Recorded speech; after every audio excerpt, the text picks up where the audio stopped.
those transmissions are configured in straight transmissions or V drive. This is the example for the inboard straight drive or inline or direct transmission for inboard diesel engines. And this one is straight transmission inline for inboard gasoline engines. In this episode, I am going to explain the inboard transmission, straight transmission for diesel engines. The V drive is exactly the same, only the configuration internally is in a V angle, not straight, but the procedure is the same. This is a wonderful episode. I am going to explain in details what is the meaning of the clutch pack, what is the meaning of the servo valves, what is the meaning of the solenoids, and how those elements, included the neutral safety switch, work together. Remember that you can order the same boat with different configuration. You can order the same boat with a gas engine or diesel engines in some cases, or with diesel engine but a different brand. This boat is with a Caterpillar, and the same boat of a friend of mine is with Cummins or with Volvo. And of course the transmissions are different, and of course the propellers are different, and the number of blades is different, and the diameter is different.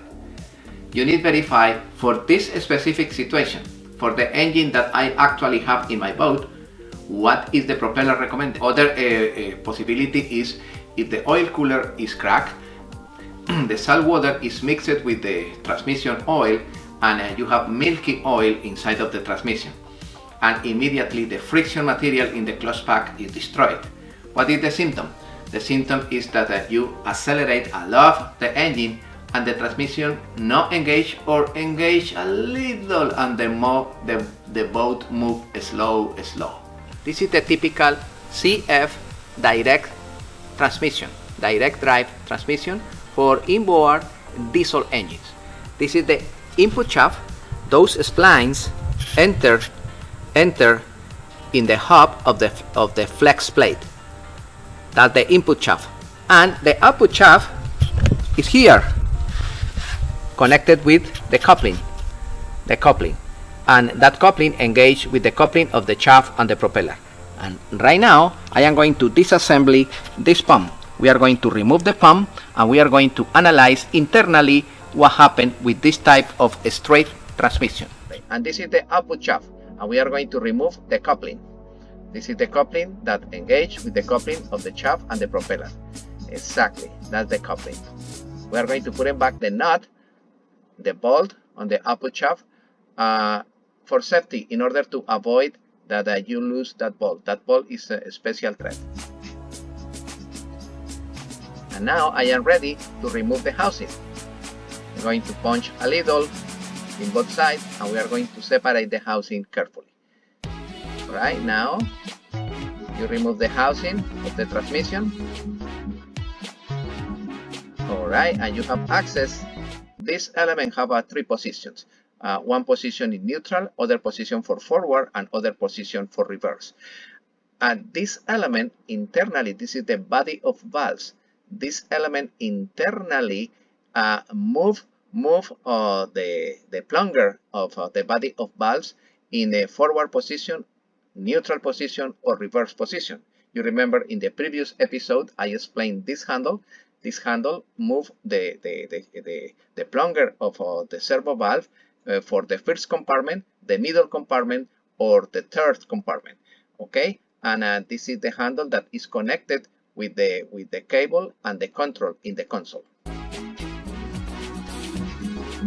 Neutral, forward, and reverse. Neutral, forward, and reverse.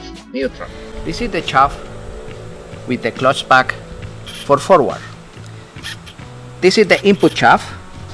In this moment, the input shaft, and this is the gear that engage with the gear of the output shaft with the coupling. This gear engage with this gear. In this moment, because fluid is not entering here, the input shaft is not engaged with the output shaft. The output shaft in this moment is stationary. because I don't have pressure of fluid at the input. I don't have fluid entering at high pressure over there. When the fluid enters here,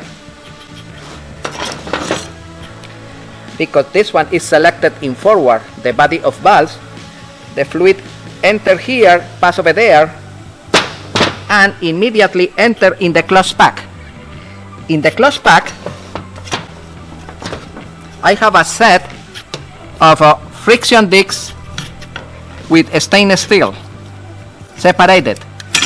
I have friction plate, stainless steel plate, friction plate, stainless steel plate. I have like a 15 and 15 or 20 and 20 depending of the closed pack. Those elements are located internally here.